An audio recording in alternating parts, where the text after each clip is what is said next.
এই ধরনের কালচার এই যে মা ও শিশু ক্লিনিকর এটা আপনারা কমবে সবাই জানা অলরেডি অনলাইনের মধ্যে এটা সম্বন্ধে সম্পূর্ণ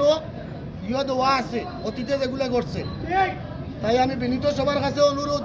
এবং প্রশাসনের কাছে অনুরোধ, আমি একজন নগণ্য ব্যক্তি হিসাবে কথা কইলাম যে আপনারা জনগণের সিদ্ধান্ত রক্ষা, প্রশাসনের সিদ্ধান্ত রক্ষা যে এই ক্লিনিকটা কিতা করতে না করতে কিতা করতে বন্ধ করার ব্যবস্থা করতে নিয়ে আপনারা